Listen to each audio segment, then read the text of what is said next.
എനിക്ക് ആ ട്രോമയിൽ നിന്ന് ഇതുവരെ തിരിച്ചു വരാൻ സാധിച്ചിട്ടില്ല.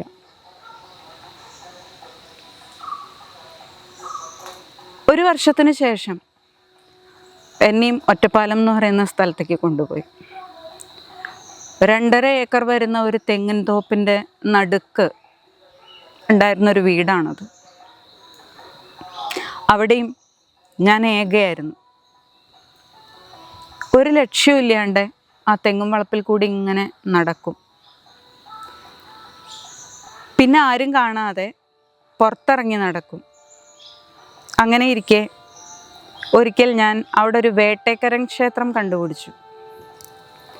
വേട്ടേക്കരൻ്റെ അമ്പലത്തിൻ്റെ താഴെ ഒരു വലിയ കുളമുണ്ട്, വലിയൊരു കുളം. ആ കുളത്തിൻ്റെ ചുറ്റുപാടും പൊന്തക്കാടുകളാണ്. അപ്പോഴത്തേക്കും ഞാൻ നീന്തൽ പഠിച്ചിട്ടുണ്ട്. ഉച്ച നേരത്ത് എല്ലാവരും കിടന്നുറങ്ങണ സമയത്തെ കുളിക്കാൻ എന്ന വ്യാജേന ഞാൻ ആ കുളത്തിലേക്ക് പോകും. വയസ്സ് 11 ഉള്ളൂ. ഒരുപാട് മുടിയുള്ള ഒരു കുട്ടിയായിരുന്നു ഞാൻ. ഒരുപാട് മുടി എന്ന് വെച്ചാൽ ഒരുപാട് മുടി. എൻ്റെ ഏറ്റവും വലിയൊരു വിനോദം എന്ന് പറയണത് ആ കുളത്തിന് പടവുകളില്ല, കരിങ്കല്ലിൻ്റെ കുഴിയാ, ചുറ്റുപാടും കരിങ്കല്ലുള്ള ഒരു കുഴി, വലിയൊരു കുഴി. അതിലേക്ക് ഇങ്ങനെ ഇറങ്ങി ചെന്നിട്ട് കഴുത്തു വരെയോ നെഞ്ചു വരെയോ വെള്ളത്തിൽ നിന്നിട്ട് ഞാൻ മുടി ഇങ്ങനെ വിരിച്ചിടും.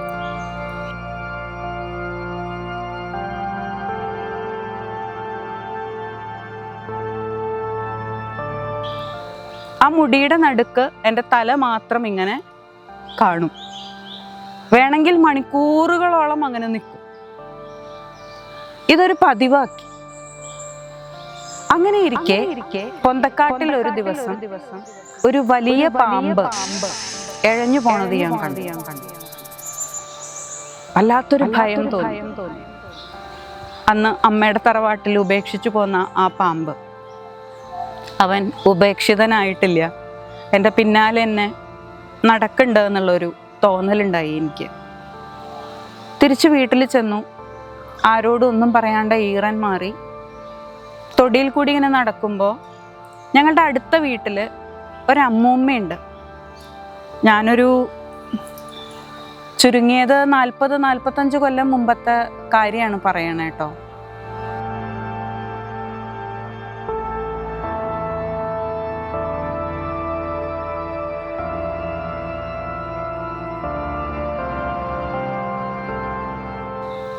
ആ അമ്മൂമ്മയ്ക്ക് അന്ന് തന്നെ 80 ചില്ലാനം വയസ്സുണ്ട്.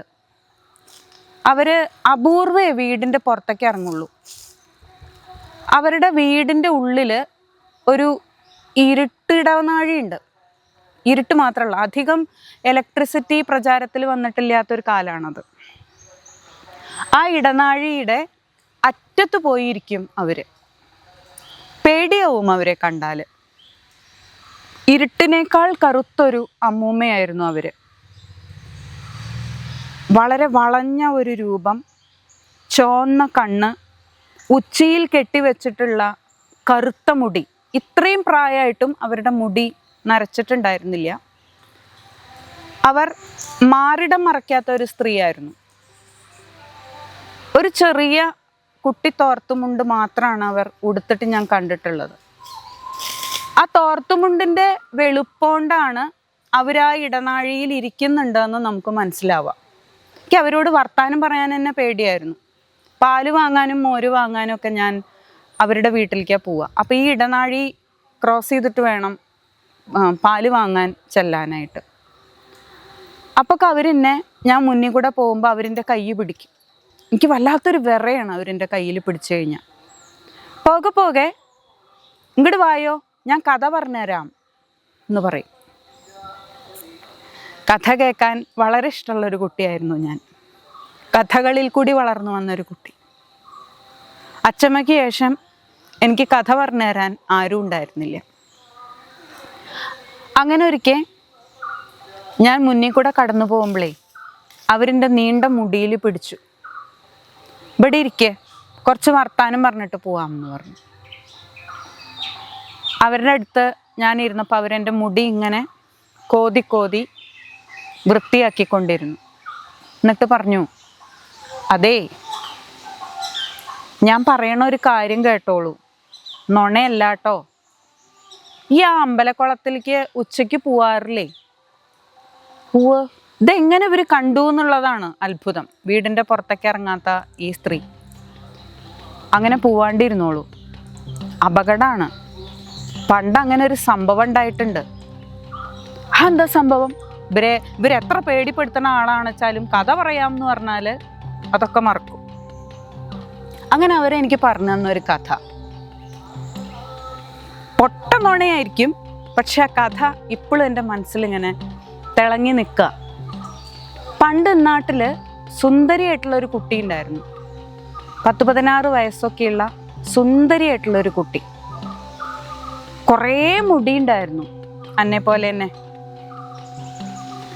അവള് ഈ വേട്ടേക്കരൻ്റെ കുളത്തിൽ നട്ടുച്ചയ്ക്ക് കുളിക്കാൻ പോകും.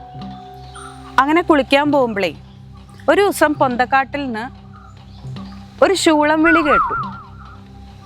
അപ്പോൾ കുളത്തിലിറങ്ങി നിന്നിട്ട് കുളിച്ചോണ്ടിരിക്കുകയായിരുന്ന പെൺകുട്ടി വിളിച്ചു പറഞ്ഞു അത്രേ, ആരാടാ പെണ്ണുങ്ങൾ കുളിക്കണോടത്തിയിൽ ഒളിഞ്ഞു നിന്നിട്ട് ശൂളം വിളിക്കണത്? നാണല്ലേ നിനക്ക് എന്ന് ചോദിച്ചു അത്രേ. പിന്നെ ശൂളം വിളി കേട്ടില്ല. പിറ്റേ ദിവസം കുളിക്കാൻ ചെന്നപ്പോഴും ഇതേപോലെ ശൂളം വിളി കേട്ടു. അപ്പൊ ഈ പെൺകുട്ടിക്ക് ദേഷ്യം വന്നിട്ട് അവള് പറഞ്ഞു അത്രേ, ധൈര്യം അങ്ങോട്ട് ഇറങ്ങി വാടാ എന്ന് പറഞ്ഞപ്പോ ഒരു കൂറ്റൻ നാഗം ആ പൊന്തക്കാട്ടിൽ നിന്ന് ഇറങ്ങി വന്നു എന്നാണ് പറയണത്. ഇറങ്ങി വന്നെന്ന് മാത്രമല്ല, അർദ്ധനഗ്നയായിട്ട് കുളത്തിൽ കുളിച്ചുകൊണ്ടിരിക്കുന്ന ആ പെൺകുട്ടിയുടെ ശരീരത്തിൽ അത് ചുറ്റിപ്പിണഞ്ഞു.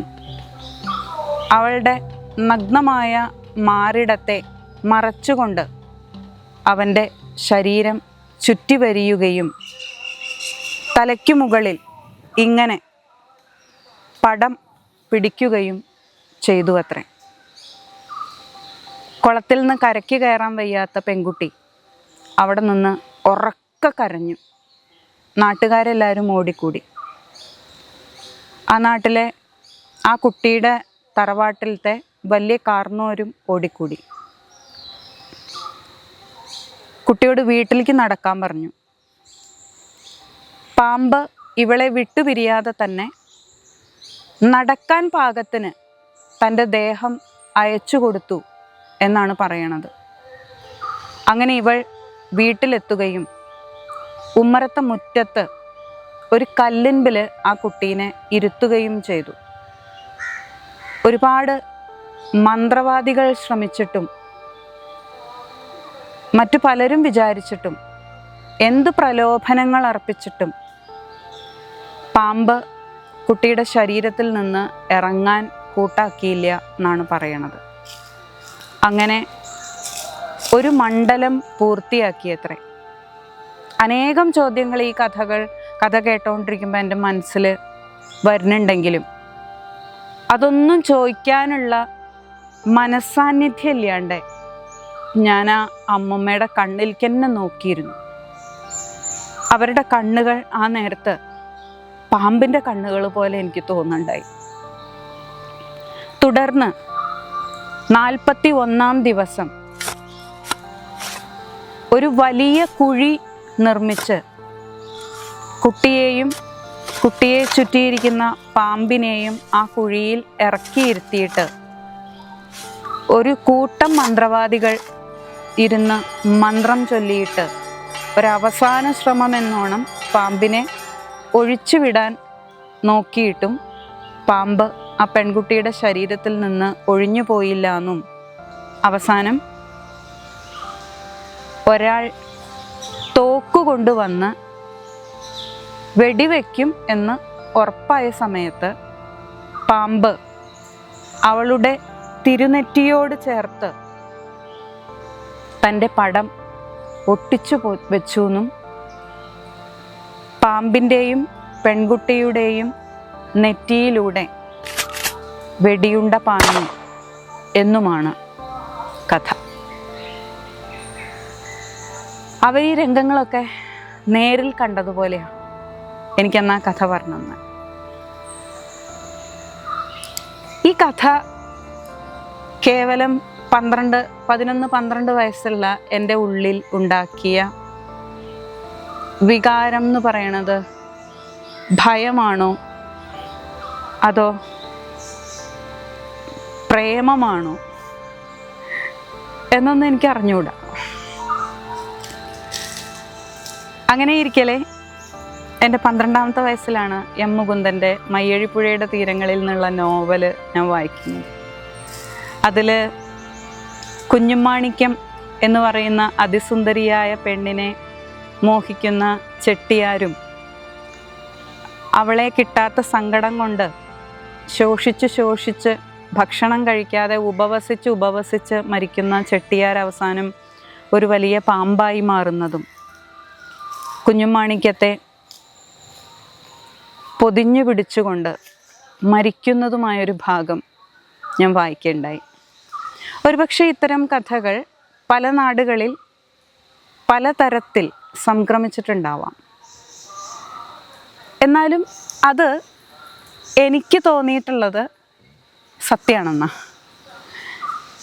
എന്താണെന്ന് വെച്ചാൽ കുറേ കാലങ്ങൾക്ക് ശേഷം എൻ്റെ 22ാമത്തെ വയസ്സിൽ തൃശ്ശൂരുള്ള ഒരു ആശുപത്രിയിൽ ഞാൻ ജോലി ചെയ്യുന്ന സമയത്ത് എനിക്കൊരു കോള് വരെ ഉണ്ടായി.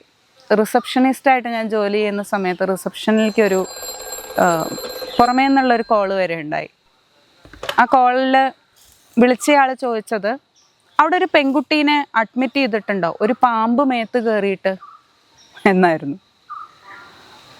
പാമ്പ് മേത്ത് കയറിയിട്ട് പെൺകുട്ടീനെ അഡ്മിറ്റ് ചെയ്യേ, ഒരിക്കലും അങ്ങനെ ഒരു സംഭവം ഉണ്ടാവാൻ സാധ്യതയില്ലല്ലോ എന്ന് പറഞ്ഞ് കോള് കട്ട് ചെയ്തുവെങ്കിലും പെട്ടെന്ന് എനിക്ക് ഈ സംഭവം ഓർമ്മ വന്നു. അപ്പം ഞാൻ വിചാരിച്ചൊരു കാര്യം എന്താ വെച്ചാലേ, ഈ ഉരകരാജന്മാർ ഒരു കാലത്തും എന്നെ വെറുതെ വിടില്ല. ഇവർ ഇങ്ങനെ എൻ്റെ ഉള്ളിലേക്ക് ഇഴഞ്ഞു കയറുകയാണ് എന്നത് ഞാൻ മനസ്സിലാക്കി. പിന്നീട് ഒരിക്കൽ ഫ്രോയിഡിൻ്റെ മനഃശാസ്ത്ര പുസ്തകങ്ങളുടെ മലയാള വിവർത്തനം വായിച്ചുകൊണ്ടിരിക്കലേ പാമ്പുകളെ സ്വപ്നം കാണുന്നത് ലൈംഗികതയുമായി ബന്ധപ്പെട്ട വിഷയമാണ് എന്ന് ഞാൻ മനസ്സിലാക്കുകയുണ്ടായി. ഒരുപക്ഷെ എന്നിൽ മുളയിട്ടുകൊണ്ടിരുന്ന എൻ്റെ സെക്ഷുവാലിറ്റിയുടെ സിംബൽസ് ആയിരുന്നോ ആ പാമ്പുകൾ എന്നെനിക്കറിയില്ല. പക്ഷെ അന്നു മുതൽ സെക്സുമായിട്ട് ബന്ധപ്പെട്ടിട്ട് പാമ്പിനെ കുറിച്ച് ചിന്തിക്കുകയാണെന്ന് വെച്ച് കഴിഞ്ഞാൽ അതിലൊരു വലിയ സത്യം ഉണ്ടെന്ന് ഞാൻ മനസ്സിലാക്കി. അതുപോലെ തന്നെ ഒരിക്കലും ഞാനൊരു നൃത്തശില്പം കാണുകയുണ്ടായി. 2 പെൺകുട്ടികൾ അവതരിപ്പിച്ചതായിരുന്നു അത്. 2 നാഗങ്ങൾ ഇണചേരുന്ന നാഗങ്ങളെ നോക്കിയിട്ട് ഒരാൺമയിലും ഒരു പെൺമയിലും ഇരിക്കുന്നുണ്ട്. ഇണചേരലിൻ്റെ അവസാനത്തിൽ പെൺപാമ്പിനു വേണ്ടി ഒരു പഴം പൊട്ടിക്കാൻ വേണ്ടിയിട്ട് ആൺനാഗം ഇഴഞ്ഞു പോവുകയാണ്. ഇഴഞ്ഞു പോകുന്ന ആൺനാഗത്തിനെ ആൺമയിലും തളർന്നു കിടക്കുന്ന പെൺനാഗത്തിനെ പെൺമയിലും കൊത്തിക്കൊല്ലുന്നതായിരുന്നു ആ നൃത്തശില്പം. അതിന് പാട്ടുണ്ടായിരുന്നില്ല, വെറും നൃത്തം മാത്രമേ ഉണ്ടായിരുന്നുള്ളൂ. ഇത് കണ്ടതിന് ശേഷം ഞാൻ ആ കുട്ടികളോട് ചോദിച്ചു, എന്താ നിങ്ങളിതുകൊണ്ട് ഉദ്ദേശിച്ചത് എന്ന് ചോദിച്ചപ്പോൾ അവർ പറഞ്ഞ മറുപടി വളരെ രസകരമായിരുന്നു. അങ്ങനെ ഒരു സങ്കല്പമുണ്ട്, സത്യമാണോ എന്നറിയില്ല, സങ്കല്പമുണ്ട്. അതായത് പാമ്പുകൾ ഇണ ചേരുമ്പോൾ അവറ്റേനെ മയിലുകൾ ആക്രമിക്കില്ല. മയിലിൻ്റെ ഭക്ഷണമാണല്ലോ പാമ്പ്, ആക്രമിക്കില്ല. പക്ഷെ പാമ്പുകൾ ഇണ ചേർന്ന് കഴിഞ്ഞാൽ കണ്ടു നിൽക്കുന്ന മയിലുകൾ ഒരിക്കലും പിന്നെ അവയെ ജീവിക്കാൻ അനുവദിക്കില്ല, കൊന്നുകളയും. അതിലൊന്നിനെയെങ്കിലും അവർ കൊല്ലും എന്നാണ് സങ്കല്പം എന്ന് പറഞ്ഞു. എനിക്കിത് തീരെ വിശ്വസിക്കാൻ പറ്റിയിട്ടുണ്ടായിരുന്നില്ല. എന്നാൽ ഞാൻ കണ്ണുകൊണ്ട് കണ്ട ഒരു കാഴ്ച പറയട്ടെ. മധുര എന്ന് പറഞ്ഞ ഒരു സ്ഥലത്ത്, മധുര എന്ന് പറയുന്ന സ്ഥലത്തെക്കുറിച്ച് കേട്ടിട്ടുണ്ടാവുമല്ലോ, കണ്ണകിയുടെ മധുര. മധുരയിലെ നാഗമല എന്ന് പറയുന്ന സ്ഥലത്ത്, നാഗമല പുതുക്കോട്ട എന്നാണ് ആ സ്ഥലത്തിൻ്റെ പേര്. അവിടുത്തെ മലയ്ക്ക് പറയുന്ന പേരാണ് നാഗമല. ആ പേര് പോലെ തന്നെ ആ മലയിൽ നിറയെ നാഗങ്ങളായിരുന്നു. അതിൻ്റെ താഴ്വരയിലായിട്ടുള്ള ഒരു വീട് വാടകയ്ക്കെടുത്ത് ഞാനൊരു കൊല്ലം താമസിക്കുകയുണ്ടായി. ആ സമയത്ത് മുന്നിലുള്ള ഒരു വിശാലമായ പറമ്പുണ്ട്. മധുരയിലധികം മരങ്ങളൊന്നും ഞാൻ കണ്ടിട്ടില്ല, കുറ്റിച്ചെടികളാണ്. അപ്പോൾ ഇങ്ങനെ കരിഞ്ഞു കിടക്കണ ഇലകൾക്കിടയിൽ ഒരു ദിവസം ഞാൻ മതിലിൻ്റെ പുറത്തേക്ക് നോക്കി ഇങ്ങനെ വെറുതെ നിൽക്കുന്ന സമയത്ത് സർപ്പങ്ങൾ ഇണ ചേരുന്ന ഒരു കാഴ്ച കാണുകയുണ്ടായി. വലിയൊരു നൃത്തമാണത്, സർപ്പങ്ങളുടെ ഇണചേരൽ. അങ്ങനെ ഇണചേർന്നുകൊണ്ടിരിക്കുന്ന സമയത്താണ് എവിടെ നിന്നറിയാതെ ഒരു മയില് പറന്നു വന്നത്, ഒരാൺമയിൽ.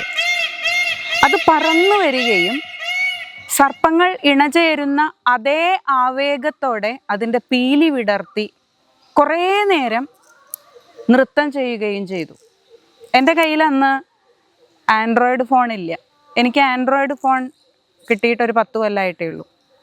അതിൻ്റെയൊക്കെ വളരെ മുന്നെയാണ് ഈ സംഭവം. ഉണ്ടായിരുന്നെങ്കിൽ ഞാനത് മനോഹരമായിട്ട് വീഡിയോയിൽ എടുക്കുമായിരുന്നു. തുടർന്ന് ഈ ആൺമയിൽ ഇണ ചേർന്ന ആ 2 പാമ്പുകളെയും തൻ്റെ കാലിലെ വലിയ നഖങ്ങൾ കൊണ്ട് അള്ളിപ്പിടിച്ച് പടത്തിൽ കൊത്തി കൊത്തി കൊല്ലുകയും ചെയ്യുന്നൊരു കാഴ്ച നേരിൽ കാണാനുള്ള ഒരു സാഹചര്യം എനിക്കുണ്ടായി. വീണ്ടും ഞാൻ പഴയ ആ നൃത്തശില്പത്തിലേക്ക് പോയി. അന്ന് രാത്രിയും ഉറങ്ങാനേ പറ്റിയില്ല. വല്ലാത്തൊരനുഭവമായിരുന്നു ആ കാഴ്ച. ഒരു കൊല്ലത്തെ വാസം കഴിഞ്ഞ് തിരിച്ച് ഞാൻ എൻ്റെ വീട്ടിലേക്ക് വന്നു. എൻ്റെ വീടിൻ്റെ മുന്നിൽ ഒരു വലിയ പാമ്പുംകാവുണ്ട്. ആ പാമ്പുംകാവിൽ പക്ഷെ ഒരിക്കലും ഒരു പാമ്പിനെ അങ്ങനെ കാണുന്നുണ്ടായിട്ടില്ല. വളപ്പിൽ കൂടിയൊക്കെ പാമ്പുകൾ പോകുന്നത് കണ്ടിട്ടുണ്ടെങ്കിലും പാമ്പുംകാവിൽ കണ്ടിട്ടില്ല. പാമ്പുകളെക്കുറിച്ചുള്ള ജീവചരിത്രം ഏതൊരു ബയോളജി പുസ്തകത്തിൽ നിന്നും നമുക്ക് കണ്ടെത്താൻ പറ്റും. പാമ്പുകളെക്കുറിച്ചുള്ള ഇത്തരം കഥകൾ പക്ഷേ സർപ്പഭ്രമങ്ങളിൽ അഭിരമിക്കുന്ന ചില ആൾക്കാരിൽ നിന്ന് മാത്രമല്ലേ കിട്ടുള്ളൂ. അതുകൊണ്ടാണ് ഈ കഥ ഇത്ര നേരം ഞാൻ പറഞ്ഞത്.